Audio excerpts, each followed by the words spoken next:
Salute Knicks Nation. The streets are buzzing as the Knicks come from behind and pull out the victory in Motown. 3-1 up in the series now. And what grit, determination, shot making, and skill and will the Knicks displayed today. Let's chop it up as the Knicks lead the series, heading back to New York City, looking to close it out in Game 5. Karl Anthony Towns, man. Biggest game as a Knick. Late heroics.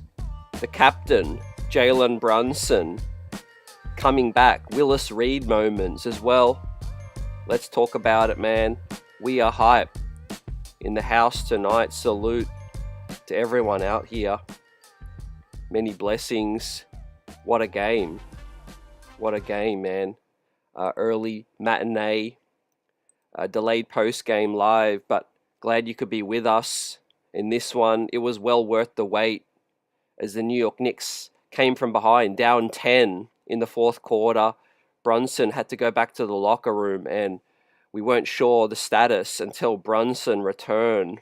And the shot making, it rained in Motown, man. This was such a gritty win, and no doubt well deserved. Obviously, there's going to be a lot of talk about, was it a foul on Tim Hardaway late? We're going to dissect that and talk about it as JB Bickerstaff was complaining and whining.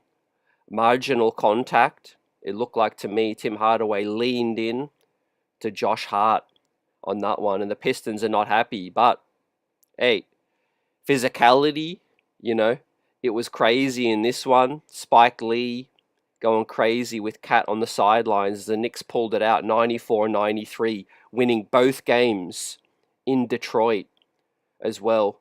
And this is what we've been waiting for, guys. You know, this team to show this fight in the biggest stage, in the big moments. And just couldn't be more proud of our team, especially the will and the skill displayed by Cat, but the will from Brunson and the rest of the crew. OG Anunoby, Mikal Bridges getting late stops. Cade Cunningham missed a shot late to get the go-ahead bucket, but OG Anunoby contested that really well. We didn't get much from our bench tonight, and that's going to be a big talk. Greetings, Buzzer Beater. What's up, Flatbush? El Tango, Johnny, Ernest, Daniel, what's good? Knicks Nation, smash that like button.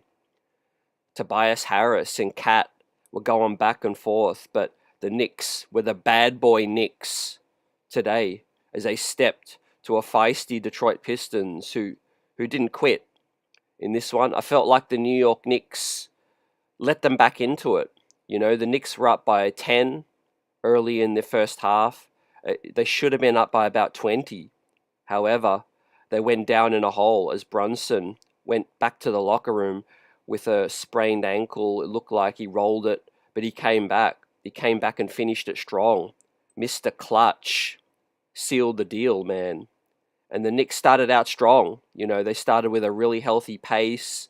Credit to the guys getting the ball movement going, getting good looks all first half. You know, they didn't close the first half well, though. A 10-point lead was cut down to, 7?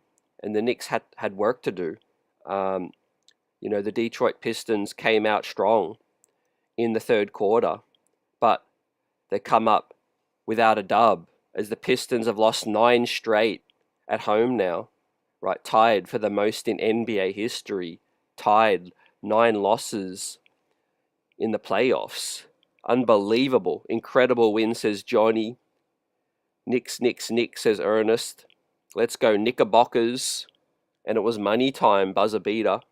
Emmanuel says JB equals Willis Reed. It was a Willis moment, man. The shot making was just incredible from Brunson late.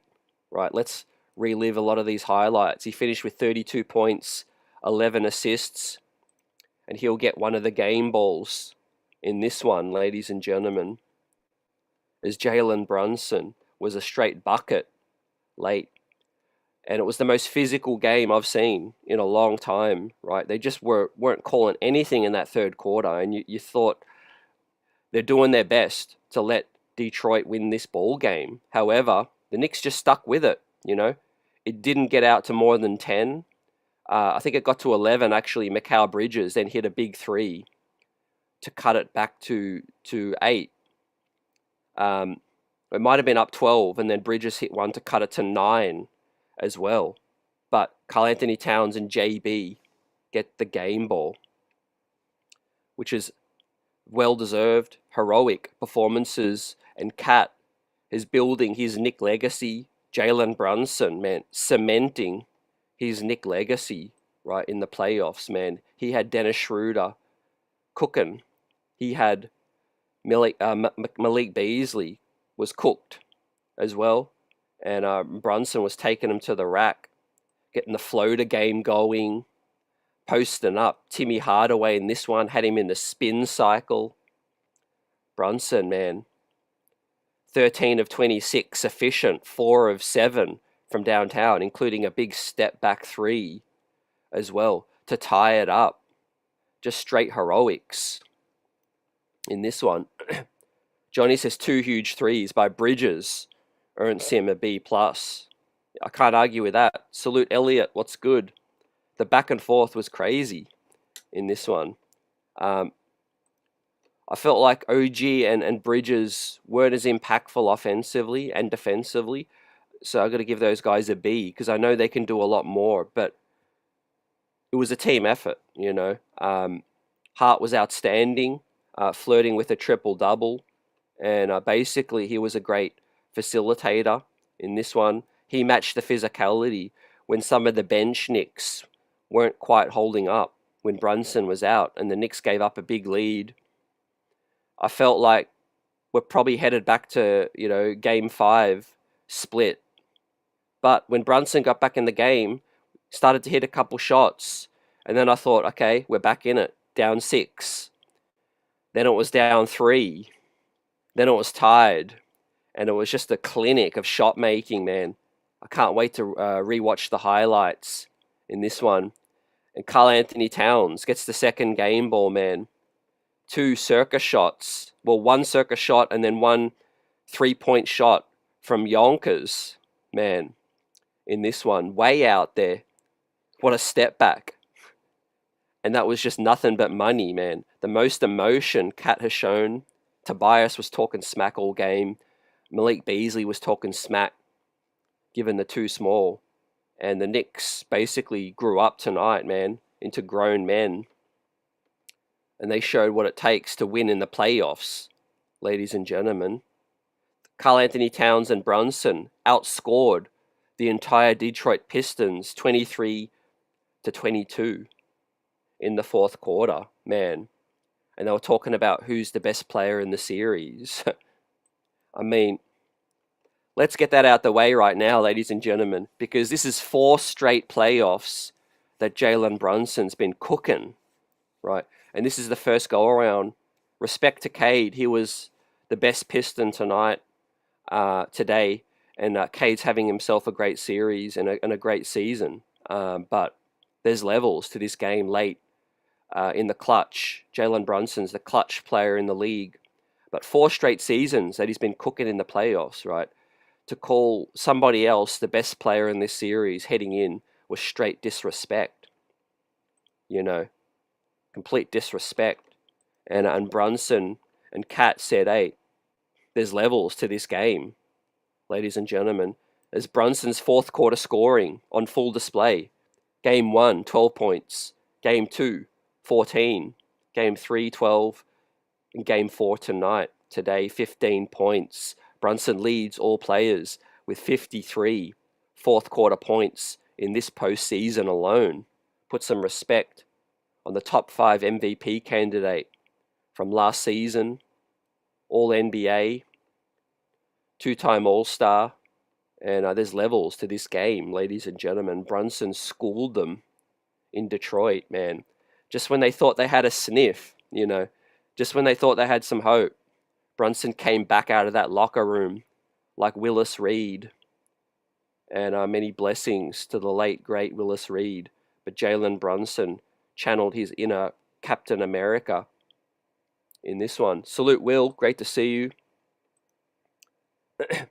Emmanuel says, I had an issue with Cade being the best player in the series when Brunson is doing what he does, yet was blasphemous. Yep. You said it. You said it, Emmanuel. The resume, people acting like Brunson doesn't have the playoff resume, right? A lot of people weighing in on the potential foul call on Timmy Hardaway. Bobby Mark says, if we're relying on the official on the baseline to make that call, it's not happening. And if it did get reviewed, marginal contact on Hart. It doesn't help that Tim Hardaway leans into the play, right? So let's take a look. Let's take a look at it. Timmy Hardaway, right? Slight contact, marginal contact. But does Tim Hardaway look at Hart and lean into him? Regardless, my take on this, guys, is they don't call that all the time on the final shot to win a game, right? The Knicks have got stooged before on that many times where Brunson's been hit and no call. And on this one, it could have gone either way. Honestly, the referees have since admitted that they think they should have called the foul on the NBA pool report. So that has been out there now. The Pistons fans and players and coach will be upset to see that. But the referees do admit when they feel like they made an error. However, in live play, in real time, many referees won't call that. And most of the time they don't, because it's the final shot to win a game, and usually there is contact. But on this occasion, Tim Hardaway seeks out the contact a bit, and it is what it is. It was so physical early that they just, most throughout the game, they just weren't calling anything, man. It was crazy, so they were swallowing the whistle in that third. And Brunson and Kat on the podium. Kat says, I tried to do my best JB impression, talking about his clutch performance down the stretch, right? Let's take a look at his Game 3 side-by-side Game 4 heroics with the Carmelo Anthony pivot, step back, fade, and falling out of bounds in Game 4 over the backboard, right? The way I was watching it, man, on the angle I had, that was like, I thought, man, that ain't going in. Wow, it went in. It was kind of like a unbelievable moment when that went down. I thought, we're going to win this game.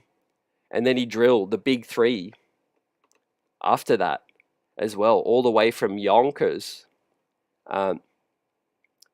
Brunson said closing out Game 4 was different, opposed to feeling sweet, given all the hostility from the Detroit crowd. Just happy we came away with the win. Honestly, it don't matter to me how we did it. Also, they didn't have much to say on that final play, on the pool report saying that there should have been a foul call on Hart. At the end of the day, right, it's up to the referees. They didn't make the call, but it's tough in real time to bail out and make that call. Bridges was quiet most of the game, but hit some big-time threes to fuel that comeback. And they found him on the baseline as well. And he bigged up Campaign, his teammates, for saying, just stick with it. Get those shots up and stay together. Brunson today, Knicks were down 2 when he got hurt. Knicks were down 9 when he got back into the game. And then he finished with a 15-point fourth quarter, and the Knicks win the ball game. Ladies and gentlemen, our fearless leader led us to that victory, man. That was one of his best fourth quarters I've ever seen. AP says, listen, I'm not apologizing. We never get calls. I'll take whatever we can get. 100%, man. You said it. It could go either way. This is the playoffs, Obviously, if you are Detroit, you're going to feel hard done by. But as I keep saying, all throughout the season, There are so many games when a player has that final shot from 3, gets hit, and just doesn't get the call. In real time, it looked marginal. They just didn't get bailed out on this one. Will says Cat was unbelievable. Those couple of minutes wasn't a lucky shot. It was concentration in the crunch. Yeah, Will, respect to these players because they practice their craft. They're the best in the world at what they do, those difficult shots. But if you are a 7-footer like Cat, it is a bit easier to shoot it over the backboard. You do see Joker with the Denver Nuggets, do that a bit. And so, good defense from Detroit. They played tough, physical, gritty defense. They were beating us up, but better skill set, better offense won at the end of the day. Better shot making, and superior talent. Cade had a really good look, but it was a great contest from OG in the mid range. And at the end of the day, the Knicks got the stop. They fumbled the rebound. It spilled to the corner 3 to Tim Hardaway. It was rolling to him like that was his moment. He decided not to really shoot it instantly, though, and look for the foul call. I think that hurt him as well. But missing out on that challenge, as commentary has been talking about, JB Bickerstaff used his challenge call earlier, and he didn't have the challenge left. That's why you need to save it. That's why you need to save that challenge call, right? See, Tim Hardaway pump faked. Man, you got to go up. You got to go up strong in that instance, man. But Bickerstaff was absolutely heated. Look at Tibbs. Darren Erman clapping at Bickerstaff as well. Cade looked stunned in that instance. Fake tough guy Tobias Harris trying to talk as well. And look, they're going to deal with it, man. Look at Spike, man. Absolute scenes in this one. This game will live long in the memories of all of us Knicks fans all over the world. And no doubt our guys showed toughness and grit in both of these games. Now, we got to bring it back. We got to bring back that toughness and grit back to MSG and close these guys out early. Right, I really liked our start to the ball game today. It looked like we were going to run away with it. But as I keep saying, every time we start to prosper and feel ourselves, we fall back into adversity. We let them back into the ball game.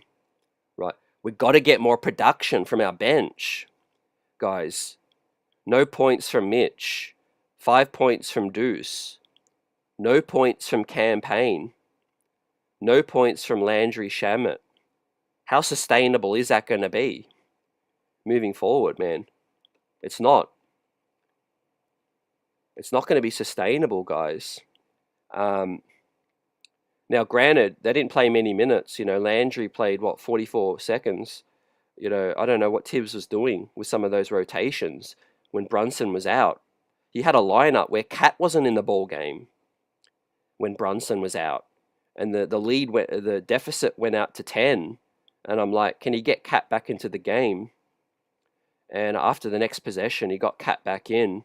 And then we started to make inroads. We started to hit some shots. We got some driving going, and we found Bridges in the corner. Campaign missed that floater. We fell to the ground, and then we gave up an instant transition basket as well. Appreciate you, Emmanuel, for the contribution. Great words. Let's get it. Let's win this series early, man. I'm really feeling the Boston Magic series as well. That might go 6. That might go longer than our series, which is great. That series might go longer than our series, fam. If we can close this thing out at MSG. I think Coach Tibbs is in Bickerstaff's head right now, AP. Salute Paula. Great to see you. Yeah, we need the bench to start doing something. Definitely. Also, just reading the game and understanding when you're on the road, you have to take care of possessions, and basically get the ball in your best player's hands. And that's what the Knicks did great down the stretch, man. Just clear out. There's a reason Karl Anthony Towns is an All-NBA, multi-time All-Star. And there's a reason why Jalen Brunson is the clutch player of the year. Because those guys know how to get it done, man. You never count those guys out, man. Karl Anthony Towns' shot making was just phenomenal, man. To the likes that I haven't really seen since, Brunson, a little bit of Julius Randle in the We Here season, and then Carmelo Anthony was the next Nick in terms of insane shot making. He was fired up, man. Maybe it was Tobias Harris trying to be a villain, a fake tough guy. And Cat was getting back into his grill. I like the pushback from Cat, man. He's definitely showing a lot of toughness as well. Very proud of these guys. What about Hart's game, guys? As Cat and JB got the 2 game balls, but Josh Hart, 14 points, running the break. This is a great feed to find OG running the break, and a great block and rebound. Hart's playmaking is critical because, I tell you what, we'll talk about it a lot in the offseason, but the Knicks do need more ball handling and a bit more shot creation, because we did get into a funk when Brunson was getting trapped, and he did on that play where he got injured. And I don't have the feed, apologies, buzzer, of Jalen coming back after the injury. But obviously all the highlights of the shot making is there. But Brunson falling over because Dennis Schroeder basically sold out to get the swipe, and Brunson fell down, and the Knicks lacked shot making, creation abilities as well. Cat's a great finisher, but I think Deuce McBride really has to step up. Campaign has to step up. I was thinking, should he put DeLon Wright in the game just for a steady hand? But then, surely enough, the Knicks got back into the game. We started to hit some shots. It was big time. Altango says this was gritty when they tried everything, but we won. Tibbs has to give the bench a bigger role. If not, he's going to wear us down in the long line. Wear us out down the line. Yeah, it's tough on the road because the crowd's into it, and you need your starters to close it out, and that's what we did. But definitely down the line, we're going to need the bench to play more minutes. I know Mitch was dealing with the illness, and Mitchie just didn't seem like himself tonight. I can understand, he was, dealing with the illness yesterday, and gave it his all today and helped us out. But I think in the off season, once we stock up our bench and get, more depth, this team can contend. I got no doubt now. I'm sold. I'm sold that this team can contend, with bench upgrades. I think we have enough. You see Karl Anthony Towns tonight. That's an MVP candidate, ladies and gentlemen. We have 2. We have Karl Anthony Towns and Jalen Brunson. We need, maybe a little bit of a Tyler Colex creation ability next season. We need some shot making off the bench, and I think we can be real players. Real King says let's close it out at MSG. No doubt. Be very important, Emmanuel, closing it out. They're going to come out feisty in the first half of Game 5. And obviously the closeout game is the most difficult. Like, you guys are on point.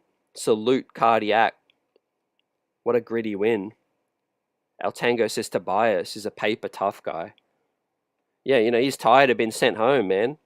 He's been sent packing so many times by the New York Knicks. Him and JB Bickerstaff will be a 2-time sent packing by the New York Knicks and Tibbs. Cardiac says, in all honesty, Knicks just stole 2 games in the series. I think playoff games are different than regular season, but you could look at it that way. I think that the Knicks have played better down the stretch, and I think that matters the most. Execution, fam. In the playoffs, you can play bad for 3 quarters, and if you're the better team in the fourth, that gets it done. And I think really experience really showed tonight. But obviously, if Brunson doesn't get back in the game, 100% Pistons win. David says, I love campaign, but we still need to upgrade at the point. Yeah, plenty of time to look into that. I wouldn't mind Payne returning still, because I think he can be a useful piece on a vets min. But next year we're going to have Kolek.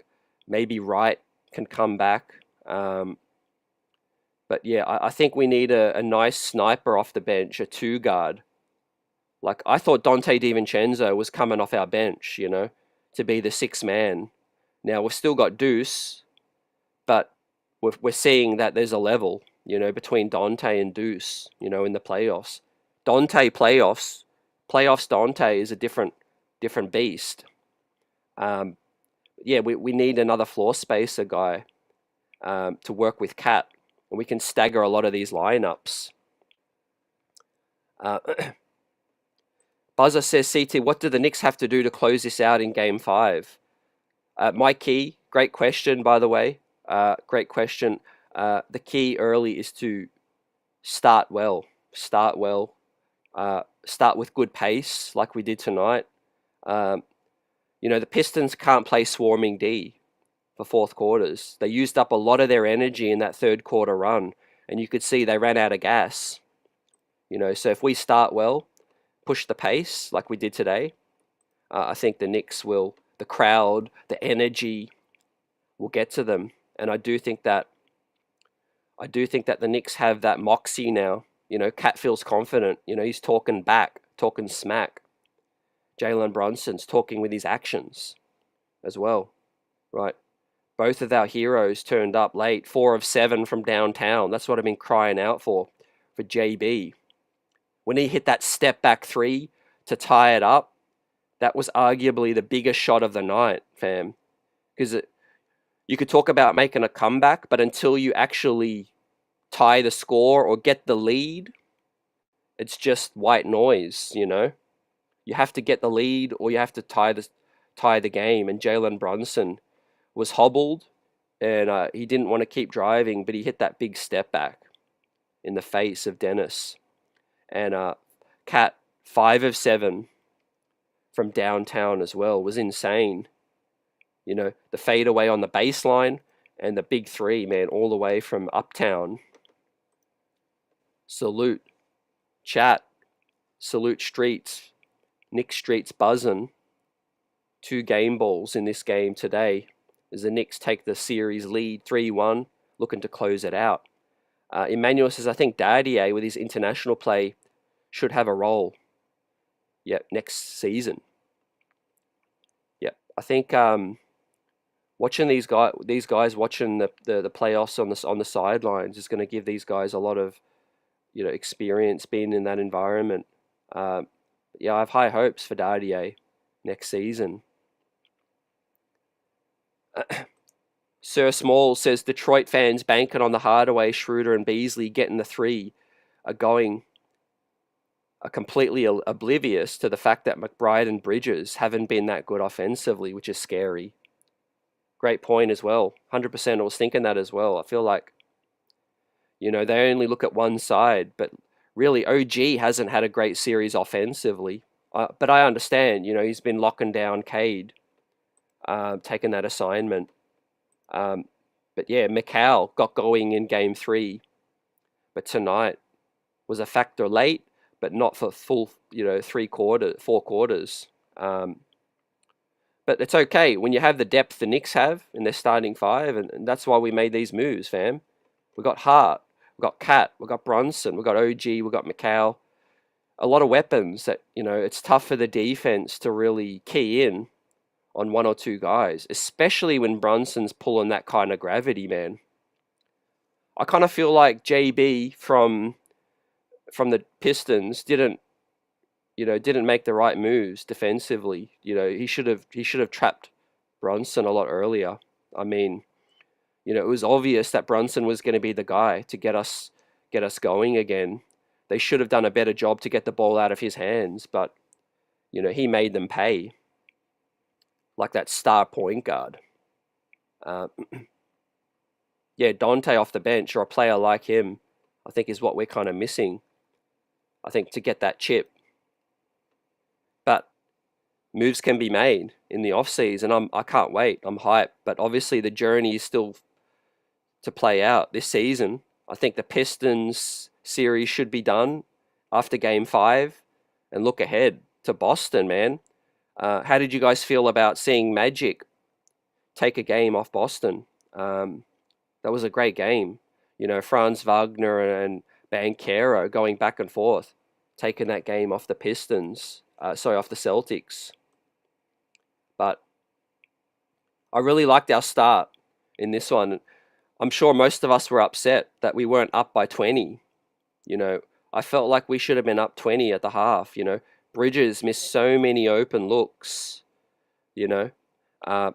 Bridges, that's his weakness, shooting those threes off the fast break, above the break. Great on the corner. Salute to Bridges for the big corner threes. We don't make that comeback without some of those big shots. But obviously we need more of that. We need more consistency from Macau. That's our ceiling right there.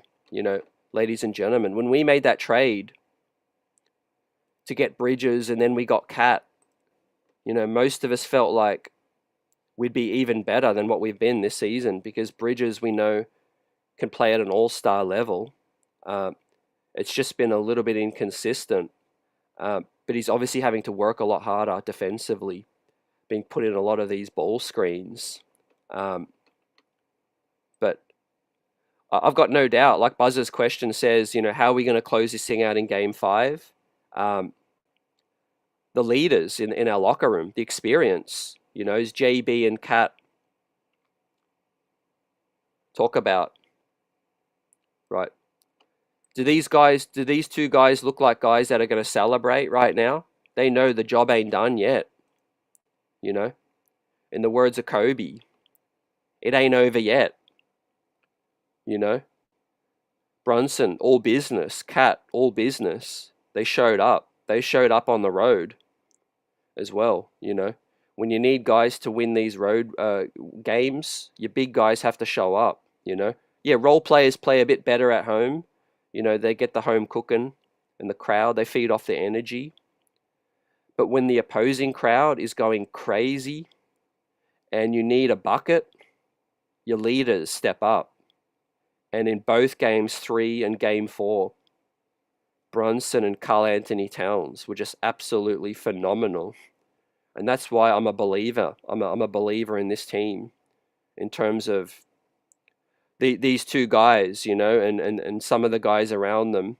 We obviously have to keep building, but I think we're close. I think we're really close. You see, when you get Cat in the right spots in the big moments, he's dynamic. It's no coincidence that the Pistons went to that next level when they got Porzingis. When they got Porzingis, a guy that could space the floor out, that was the infinity stone. That was the final infinity stone for them. Now you could make a case that the Knicks might have four of the infinity stones already. Maybe we're missing one more infinity stone, maybe not. But we do definitely have, I think, 3 to 4 infinity stones, and definitely we're looking at Brunson and Cat. You could say Cat is the power stone. You could say Brunson is the soul stone. And with these two guys, man, I think the sky is the limit. When you get these guys in positions, think about what they're doing with Josh Hart together with them, with the floor spacing. And that's no knock on Hart. But if you put a knockdown shooter with Brunson and with Cat, man, it's going to be a cheat code. It's going to be a cheat code.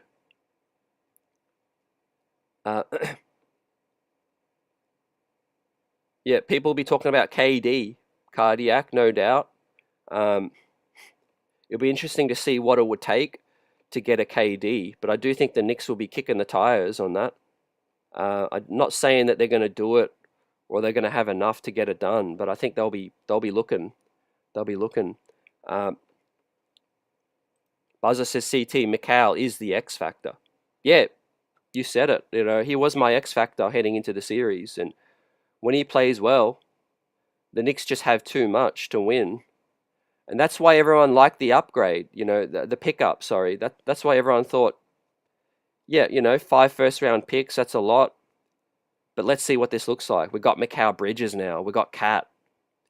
Um, well, we didn't have Cat actually at that point. We had Mikal, we had Randall, and we had Dante coming off the bench. And I thought, yeah, you know, we're going to compete. But then we ended up getting Cat. And I thought, you know what, Mikal, he's going to cook. You know, he's got Brunson next to him. He's got Cat. He's got Hart. He really is the X factor. And, you know, maybe a summer of, you know, working on his game a lot more with the three, getting the jump shot right. Maybe that can help. But I do think that, you know, 1 year in New York, I think he'll have a better expectation of what's expected of him, you know, heading into next season. But talk about first season in the Mecca. How would you rate Karl Anthony Towns' season so far? Right. Let's assume, right, with respect to Detroit, let's assume now the series is done. Right. It would take a catastrophic collapse for the Knicks to lose in a 3-1 position. Right. So I ain't even going to entertain that. With respect to Detroit, the series is done. Whether it's 5, 6, you know, it shouldn't go 7, but whatever. Let's say the series is won and we move on to Boston now in the second round, right? Whatever happens in the second round, put that aside. How would you rate Karl Anthony Towns' first season as a New York Knick, right? I think he's lived up to the billing and some, you know, with the expectations on his shoulders, you know, having Dante and Randall traded for him. There's a lot of expectations on that. And I think he's absolutely lived up to the hype. You know, in a major way.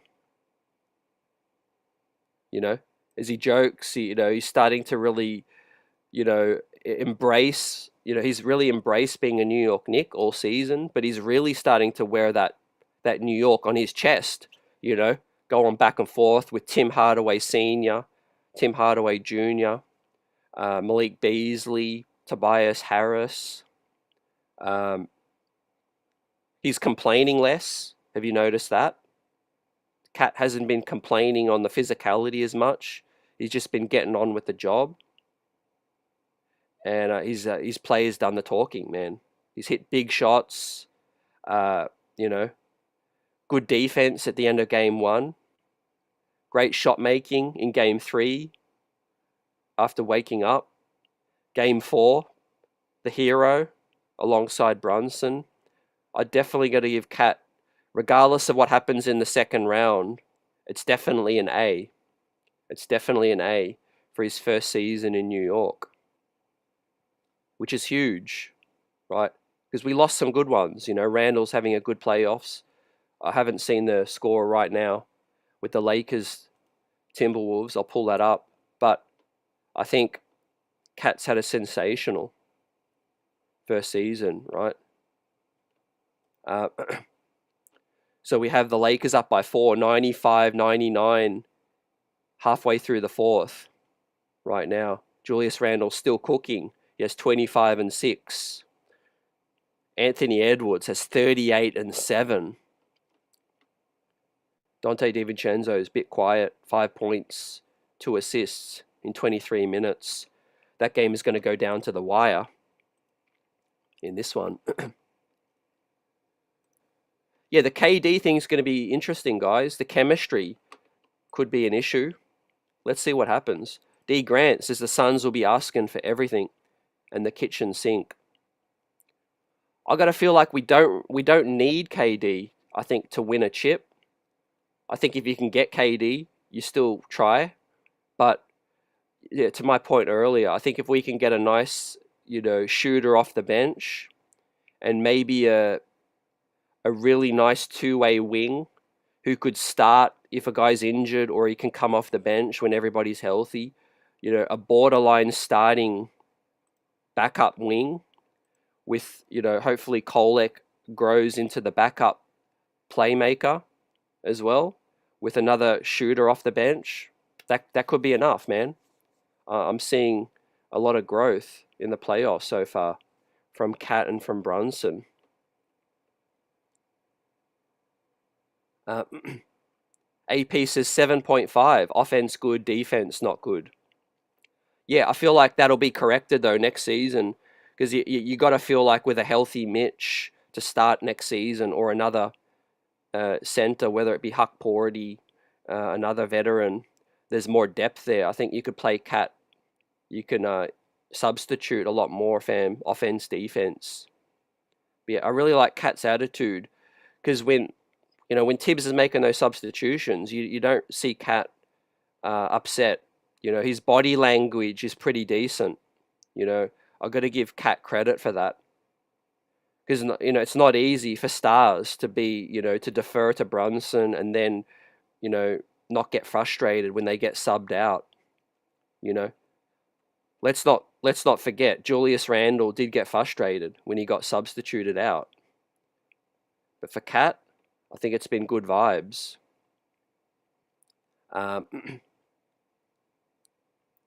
Good vibes so far, but I think, yeah, if we're not doing as much drop coverage, I think Cat's been fine.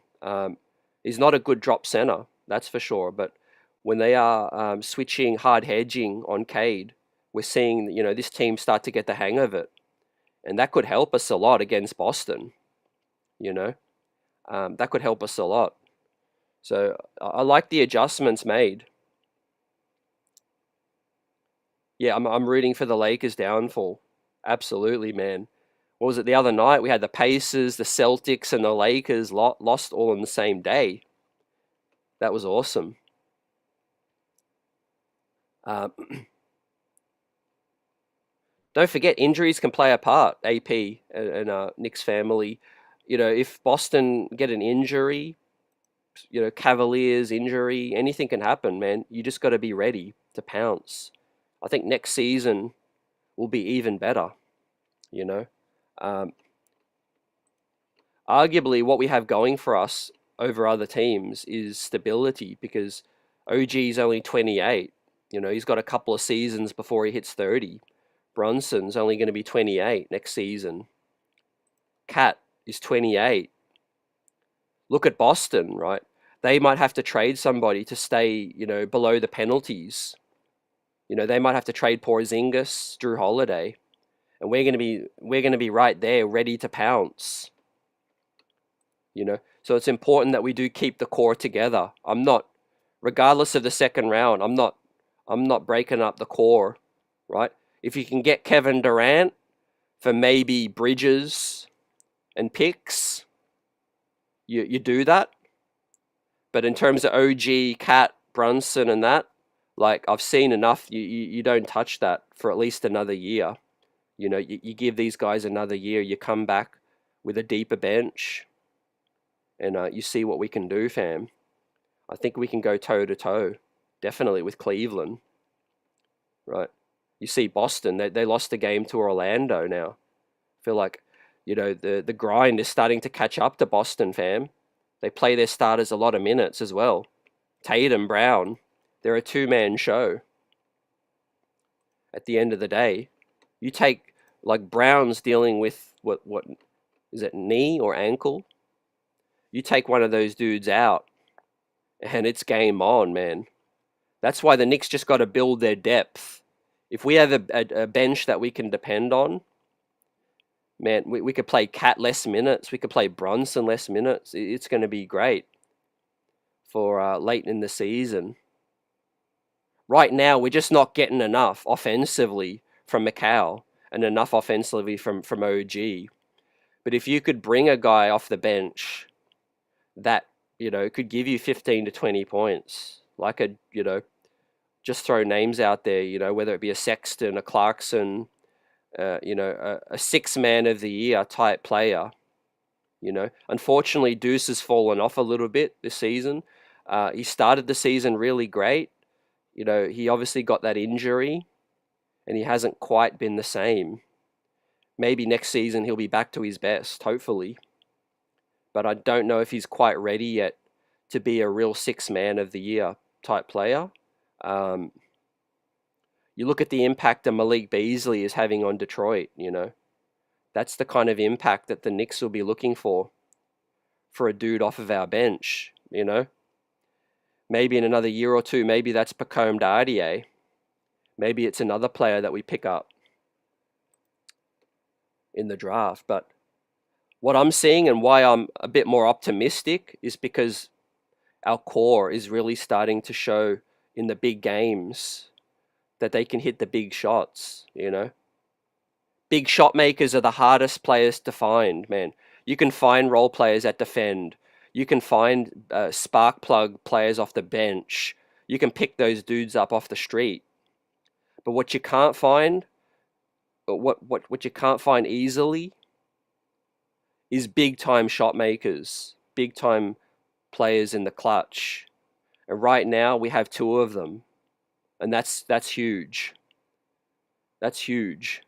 Right now, man. You need two huge shot makers, and the Knicks have those right now. Obviously, ideally, Hart should come off the bench next season, and he could be a six-man of the year candidate. That would really put us in another stratosphere, I think. If you could get another really good rim protector backup for Mitch, Huck Porty could be that, or he could be third string, but you solidify the center depth with another healthy veteran,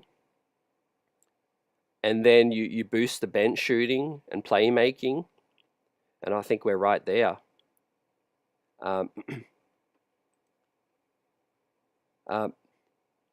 Herb Jones type, Al Tango, yep.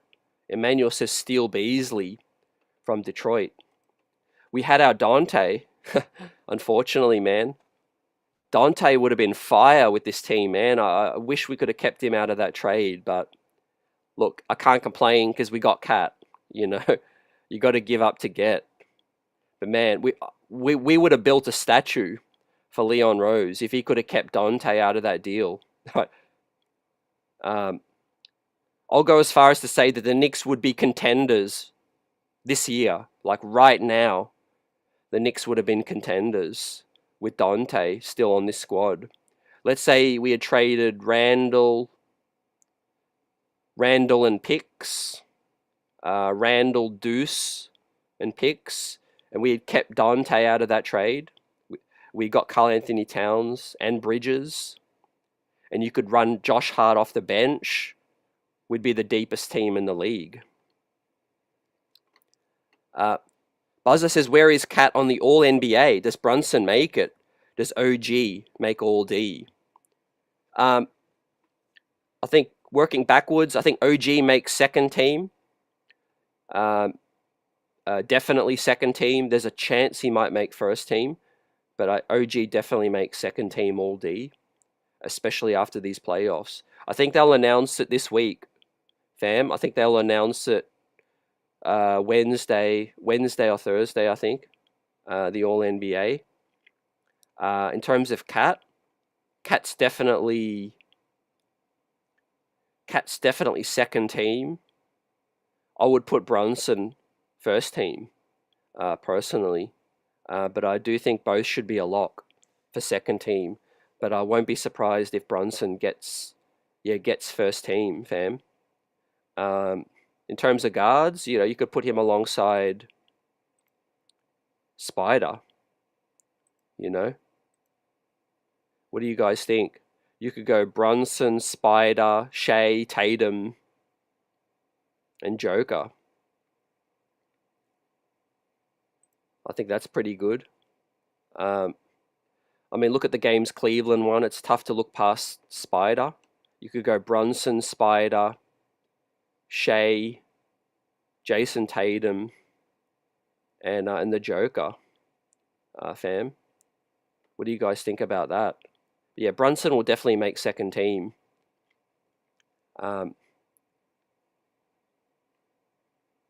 Look, if Bridges starts to play better in the playoffs, that could make a trade even more possible because his value might be up a bit. But if his value doesn't go up at all, I think it's still definitely worth keeping Bridges. You bring him back next season, and you build. You build the bench depth. I mean, maybe Bridges could be a guy that just plays less minutes and he's a bit more fresh, more healthy. He's not gassed like he was talking about with so many minutes. Being put in so many defensive screens. And his contract, he's not eligible yet. He's got one more season, I think, and then you make a decision. So I don't think the Knicks should rush the Mikal situation. But if you can get Kevin Durant for Mikal and some picks, you definitely look at that. I mean, could you imagine if the Knicks have a lineup of, of Brunson, Hart, Kevin Durant, OG Anunoby, and Karl Anthony Towns? I mean, who are they going to double?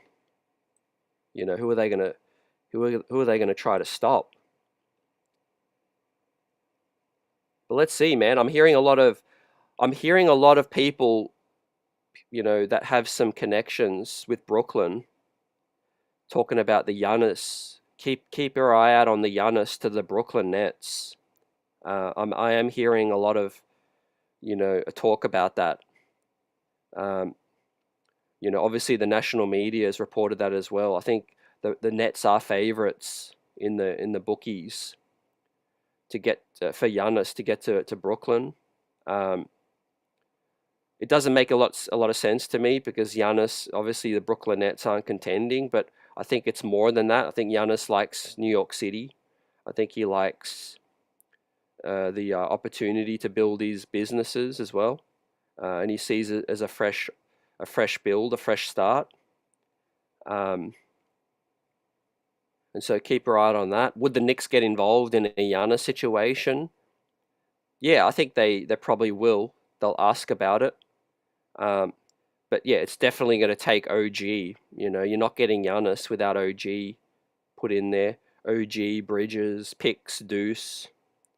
But yeah, if the Knicks could pair KD with Brunson and Cat, or Giannis with Brunson and Cat, we're cooking with fish grease. Right, we're cooking with fish grease, basically. Kolek, he's had his moments this season, but yeah, he's got a big summer ahead, and I think he'll get a great opportunity in preseason. Let's see. But I do think the Knicks will be looking for a veteran point guard off the bench. Right? I'm pretty confident to say that Leon will like healthy competition. The Knicks have had their eye on Colin Sexton for a minute. They've had their eye out on Jordan Clarkson. I do expect them to try to get another veteran point guard scorer off the bench. Might be a combo guard that could play alongside Kolek. Maybe Campaign doesn't return, but I'm pretty confident Leon will be trying to get another veteran, right, off the bench. It's pretty clear that one of our weaknesses is bench scoring. Fam. So whether that comes at the 1, the 2, the 3, we need a player that can get a bucket off the bench with some size, Hopefully Deuce sticks around. I love Deuce, and I think he'll have a better year next season. I think the injuries have kind of hurt him a little bit to end this season. But let's not forget, Deuce McBride's 6'2". He is undersized. It's a wings-driven league, and the more size you can get, the better. Deuce just can't hit some of those shots over the defense.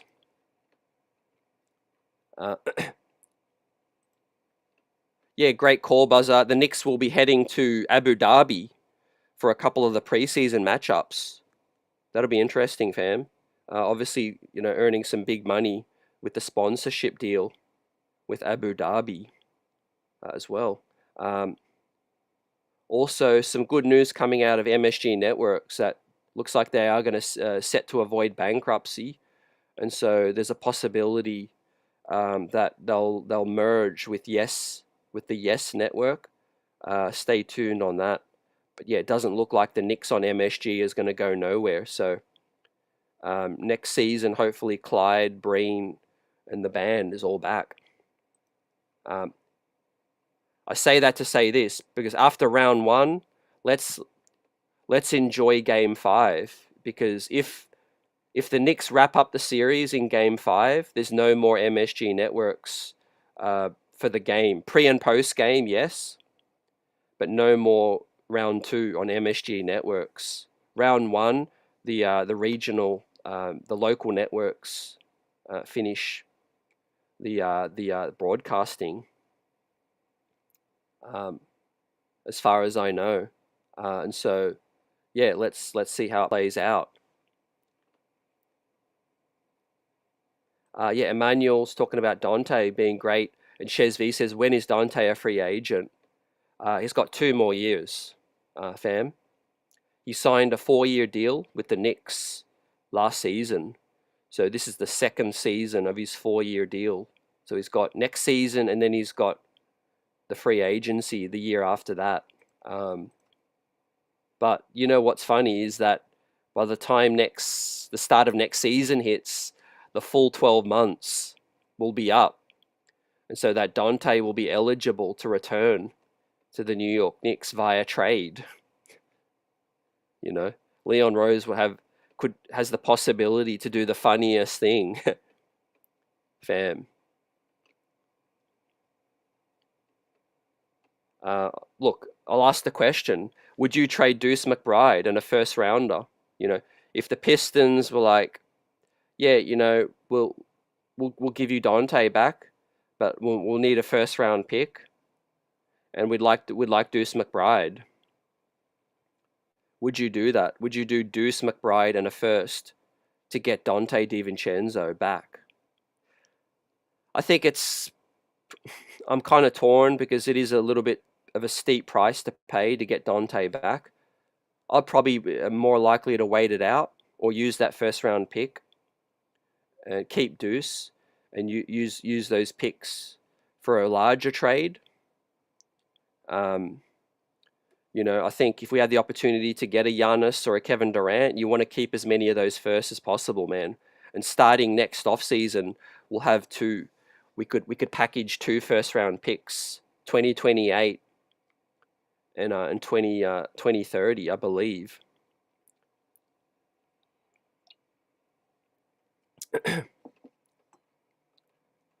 Yeah, Beasley finally hit a couple of shots tonight, guys, but you know, when push comes to shove, he can't do much off the dribble. And so, yeah, I think you need more guys that can dribble, pass, shoot. Dribble, pass, shoot. That's the key. The more guys you got like that are worth their weight in gold when it comes to late game execution, fam. Tim Hardaway, you don't want him passing and playmaking, man. He can shoot, he can dribble, but he can't pass, really, playmake. Malik Beasley's the same, man. These guys are just shooters. At the end of the day, Dante could do both. He could do all 3.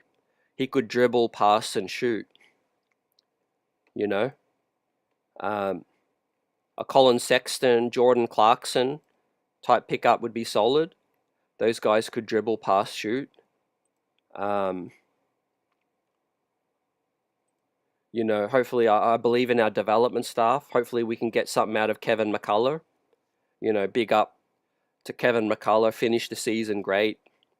I got to check in on the G League squad as well. But yeah, they had a phenomenal end to the season, the regular season. Kevin McCullough, 2-way wing. Tyler Kolek, Pacome Dardier. Hopefully those guys keep cooking, man. And we build up our depth, even if it's for a bigger trade.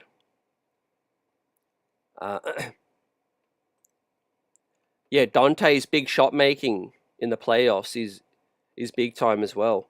And he just hasn't had the consistency with Minnesota. But, one of the reasons is he wasn't getting the same usage. It's hard to get in the same rhythm if you ain't getting the same shots. Credit to the Knicks last season. They were feeding Dante a lot. Remember when Brunson was out? Dante was like running the offense. He was like scoring 40 points. But now he's playing alongside Ant-Man, Randall, Conley, Nikhil Alexander, Jaden McDaniels. Off the bench, man, the looks are scarce for Dante. But I believe if Dante was still on this team and he was getting the high usage, he'd still be dominating. Because shooters shoot. The more shots you get up, the more rhythm.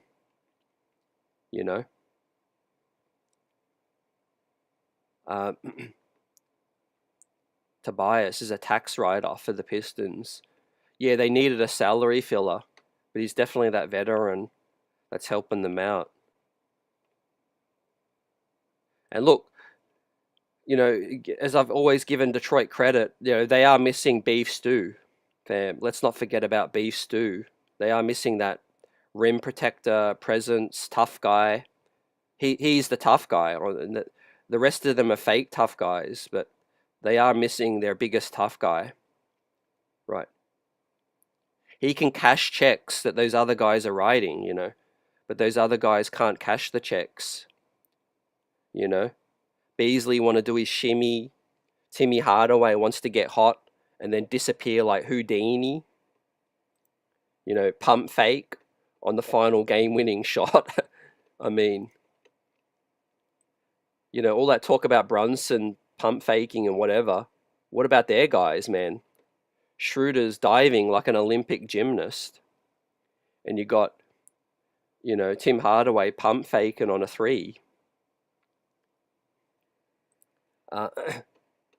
Quentin Grimes, that's a good name, man, but he's going to be expensive. Because he's going to be a real free agent.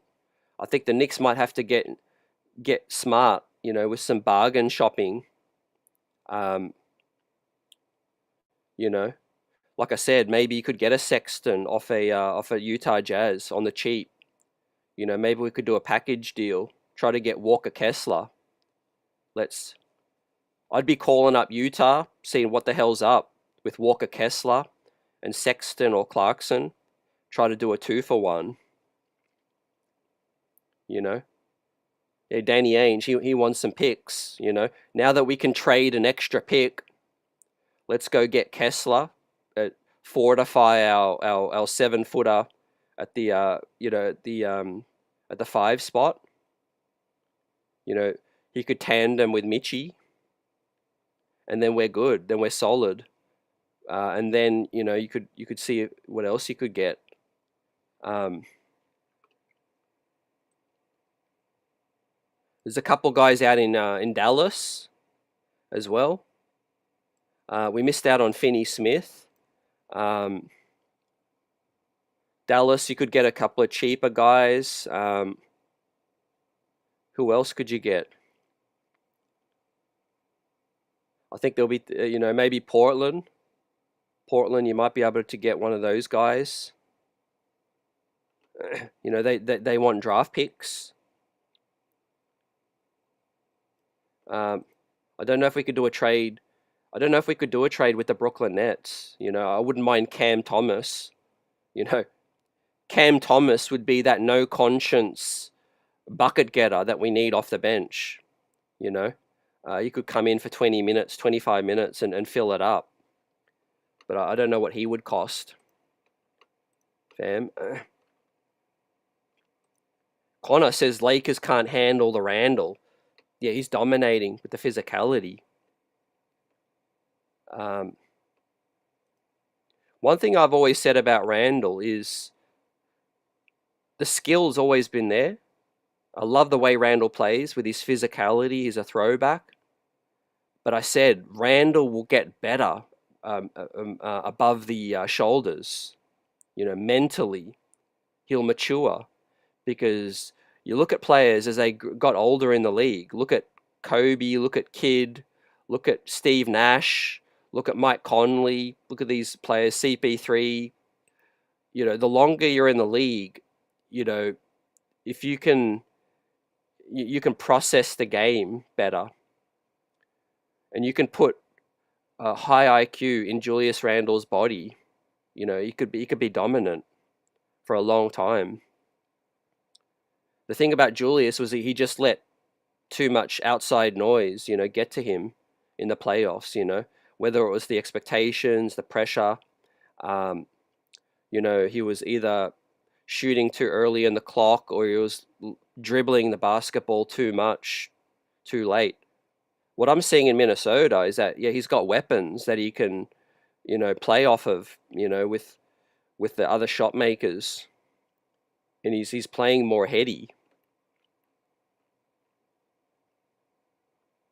Man, Steven Adams, great one. I like that. I like the Kessler trade as well, says Emmanuel. AP says, Utah's going to want Tyler.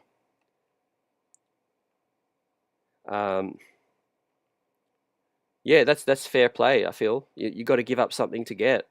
Our window's open right now. If you could go get a Sexton or a Clarkson, I mean, we could rule the East. If we can get a few other pieces. But you have to address the bench. You just have to.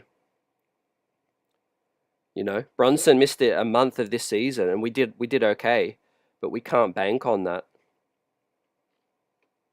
What kind of money are we working with? We got the $5.5 million exception, but the salaries are going up. So that's a nice little exception, but it's not going to be able to get a big piece. Like I said, you might have to go bargain shopping. Maybe you could get a backup wing, Javonte Green. Maybe you could get a Dante Exum, who could play make, shoot a bit. Let's see how it plays out, man. But I trust Brock Aller and the crew. It's been cool seeing Brock Aller actually on the bench or in the stands. I know I've caught the cameras panning to Brock Aller quite a few times in the playoffs. They normally don't show him, but they've been showing him quite a bit. With the capologist, and they're definitely one step ahead, man. They're playing chess. Don't forget they signed PJ Tucker to a 2-year deal, so we can with a team option. So if there's a trade that we like and we need more salary, we can pick up the option of PJ Tucker and do a sign and trade. So Brock Aller is playing chess with this situation. We also got Huck Porty with a team option on the second year as well. We could decline Huck Porty's second year team option and re-up his number if we need the salaries to match. So we got some things we could do. We have to make a decision on Deuce McBride because the clock will be ticking. Deuce has got one more year after this. I think 1 or 2 more years, and then he'll be a free agent. So we have to decide, because he's only on $3 million, and we are going to have to decide, in due course. Hopefully, he makes another a leap, next season. But yeah, look, so far so good. I mean, we were expected to win this series comfortably.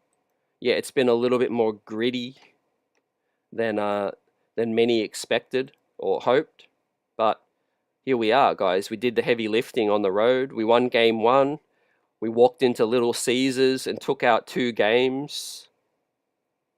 And here we are, 3-1 up to close these fake tough guys. And the bad boy Knicks have come to play on the road. Fam. I know a lot of people say we got lucky in game 1, but look, I look at it like game 2. We went on a big run, and we could have easily closed out game 2 as well. Um, Josh Hart tweeted out Chipotle after a dub. So he's in a groove right now, enjoying the matinee. That's one thing I want to ask you guys. How do you feel about the matinee? Let me know your honest thoughts. I know some of you might prefer it because maybe you get to spend the evening with your family, significant other. You could chill, go out for dinner. You know, you don't have to worry about a late basketball game. You know, you might be able to get an early night. You might be able to head out on the town. Maybe you like to do something during the day and you don't like the matinee. You know, most of us are used to the night game. Let us know. What are your honest thoughts? Whether you're local or abroad, how do you feel about the early games? It's definitely different. You know, you play all season at night, and then you play early. It's an adjustment. What do I give Tibbs for this game? Look, it's a mixed bag. I really can't give Tibbs too much praise in this one, Buzzer. I like Tibbs's game 3 a lot more. Tonight, I really feel like, yeah, he could have thrown this one away without the heroics of Bronson and Cat late. They bailed us out. There was a great play after a timeout. I think that got a Cat 3 on the elbow. It was a nice Brunson kick out. That was a great after a timeout play. And great rare execution. But I didn't like Tibbs' lineup when Brunson was back in the locker room and the Pistons were running amok. You know, the crowd was going crazy. And basically he had a lineup without Cat out there. So yes, sir, Paula, we have the result. LeBron James, LA, are down now 1-3 in the series. The Timberwolves take a 3-1 lead, ladies and gentlemen, off a 53-point performance from Ant-Man, 25-7 from Julius, 16-11 from Jaden McDaniels, 12-4 from Naz Reid. I mean, incredible. I like the Timberwolves. You know, I think the trade really worked out for both teams. You know, both teams experienced turbulence this season, and a lot of people wrote Minnesota off. But I'm like, they've got the talent. You know, they've got depth. Naz Reid off your bench is a real difference maker. That guy can shoot it, man. 12 points in 20 minutes. We need a guy like that could just come in there and let it fly. Microwave scorer. I really like Naz Reid, man. He's worth every dollar that Minnesota paid. And then obviously Dante. You know, I don't think they're going to want to part with him, man. I think they definitely want to keep him. Conley, I think they might have to upgrade on him. But McDaniels, Randall, Edwards, Gobert, that's solid. That's solid, man. Luka and LeBron, man, down 3-1, going back to LA now for Game 5. I could definitely feel like the NBA and the refs doing some shenanigans to get Lakers back into it. But really, the Timberwolves only need one win in the final 3 games, you know. They only need to win 1 out of 3. And I think that was series. Winning tonight, I think that's series right there. I tell you what, that Mark Williams and Dalton Connect trade getting rescinded, that's proven costly. Look at Jackson Hayes, man. 2 points in 4 minutes. They're going small ball with Vanderbilt and Dorian Finney and Rui Hashimura against Rudy Gobert. That ain't gonna get it done, man. You need size, you need rebounding. and they ain't playing Alex Len. So, yeah, I think the Lakers will be active. They'll be trying to get Walker Kessler. They'll be trying to get maybe another big. Right now, Alex Len, Jackson Hayes, the Mark Williams trade got rescinded due to his medical. Right now, that's proven to be a killer for them right there, fam. Back in a New York groove. That's going to be on the playlist. That's going to be on the playlist, fam. How about Eye of the Tiger from Survivor? Fam, that's my hype song. Definitely, I was watching some of the Rockies last night. I'm feeling this this fight from the New York Knicks in the playoffs. What do you guys think? If Isaiah Stewart was playing, do you think we would have seen a fight? Do you think we would have seen a bigger fight if Isaiah Stewart was playing? I don't know, because I feel like this season Isaiah Stewart hasn't really perked up against us like he has other teams, because he's a kid that grew up a Knicks fan. He idolized Patrick Ewing, so I kind of feel like Isaiah Stewart's I feel like he's caught in between. He's stuck in between, repping his Pistons and going up against his childhood team. Also, he ain't a fake tough guy. Cat. What reason is there to really pick a fight with Cat? He ain't a guy that you pick a fight with. Neither is Brunson.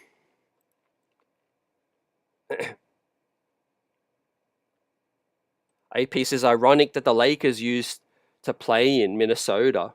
That's when they got their name from. California is always stealing everyone's team. Yeah, Emmanuel says, personally, I love it. I had the night off as a 12-hour shifter who works from 7 to 7 to 5. I'm just happy I had the opportunity to watch this one live. Yeah, no doubt. My mind's always thinking about all Knicks fans and obviously their situations and the blessings, watching the games. It's different. You could get into different routine. But yeah, I do know a lot of people would love to have their nights free. The late tip-offs are tough. How would I like JJ Redick as a Knicks coach?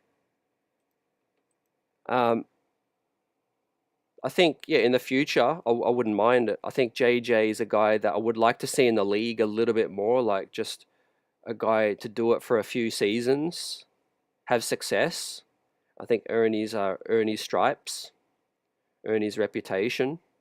I think, but along that lines of a maybe a recently retired player. The thing is with Derek Fisher, that was a disaster with the Knicks, but basically Phil Jackson, forced him to play a different system. Phil Jackson forced Derek Fisher to play the triangle, and Derek Fisher didn't want to play exclusive triangle. He wanted to play a little bit of triangle, but not exclusive. So I think if there's a new coach, if they want their own system, they just should be allowed to run that system. They should be allowed to do what they want to do. But they need multiple playbooks, and be flexible, not be stubborn and not be too rigid right now. Tibbs' best success is riding his hot hand, riding the veterans. He did it with Derrick Rose and the Bulls. He's done it with Minnesota, and he's doing it with the Knicks, right? He's a solid coach, is Tom Thibodeau. But if we want to get to another level, I still feel like the Knicks will need to look at someone else. But right now, let's see how far this train goes, Tibbs does deserve time. He deserves time with this new roster. Just based on what I've seen, I can only evaluate on what we've seen this regular season, and I feel like we could have got more out of the squad. But If Leon goes and gets a big time move, hits a home run in the off season, whether it be a Giannis, a Kevin Durant, or some serious veterans, then I think Tibbs will probably stay. I think the players like him. The players want to, see this thing out. And maybe if we fail another year to get to the Eastern Conference, then they might make the change up. When it comes to that. Yeah, I thought Isaiah Stewart was a Mount Vernon native. Or was that's Drummond? I think that was Drummond from Mount Vernon. AP says Isaiah Stu is from Western New York. That's a different country. Yeah, Minneapolis Lakers. That's right. What do you think Tibbs? What do you think of Tibbs specifically in the playoffs? I think we need to manage the flow of the games better. I think we need to start better in the third quarters. I think we need more of an offensive playbook. Look, defensively, I'm fine with Tibbs. Obviously, I don't think he's had great personnel defensively to be the best defensive team that we can be. Karl Anthony Towns has played exclusively at the center spot, but I think Tibbs' stubbornness with the lineups, not trusting the bench with the youthful energy this season at times, like Huck Porty was an example. He was playing Jericho Sims, ahead of Huck Porty. Before more than Huck. Kolek should have deserved some opportunities earlier as well. But all in all, I would like us to evolve offensively. That's my biggest issue. Whether Tibbs stays and we just get an offensive coordinator, that would be nice. Like maybe a Mike D'Antoni could just be an assistant coach, on the sideline. He's a genius offensive mind. I think him and the floor spacing line, he could do magic with Karl Anthony Towns, Brunson. We get a few other shooters up in here. I feel like Mike D'Antoni as an assistant could be good. Maybe just another guy. But my biggest issue with Tibbs is he's too rigid. He only wants to hire his own assistants, and his guys. And then the lone outsider was Johnny Bryant, and then he left. So let's see what happens, man. Yeah, Krillian says it as well. Offensive adjustments is an issue for Tibbs. Yeah. And let's say it, minutes, minutes, playing the bench a bit more throughout the regular season. I think we saw when Brunson was out that guys can come in, was it DeLon Wright? Nobody knew DeLon Wright could do stuff until he got an opportunity. That's on Tibbs. How many of these back-to-backs did we come out funky, losing, to playing down to the opponents because our players were gassed when he could have played DeLon Wright, he could have played Kolek, Huck Porty a bit more, just like normal coaches do, right? Normal coaches, like, let's just pull up the box score, man, from Minnesota. So you got the Lakers. They played Jared Vanderbilt 7 minutes, Jordan Goodwin 7 minutes, Gabe Vincent 13 minutes, Dorian Finney 41 minutes. Yeah, look, playoff minutes are a bit tougher as an example, but regular season box score, most coaches play 9-10 deep, and even if one of the guys is like 8 minutes, 12 minutes, that's fine, man. Just stagger the lineup so that Cat is always on the floor, and when Cat has to have a rest, you bring back Jalen Brunson, and you can close the show. You can close it out. You don't have to worry about bringing Brunson back in with 8 minutes left in the fourth. You know, you could have Cat in there with some of the bench guys, you know, and most coaches, like let's say Giannis or SGA, they'll bring those guys back in the fourth with 5 or 6 minutes left so that they're fully rested.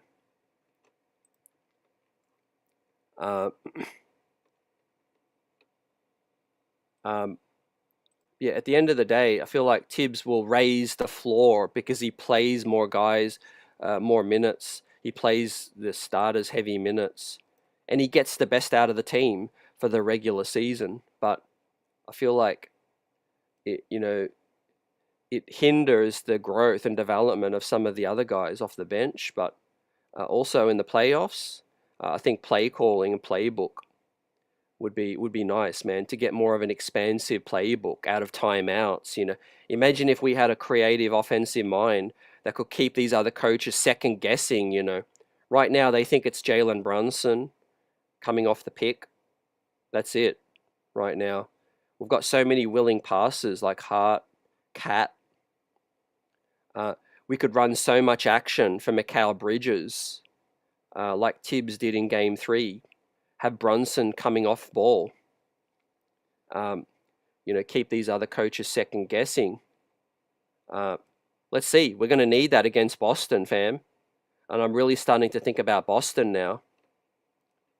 Because whether we win it in Game 5, Game 6, 7, the Knicks are going to win this series now, guys.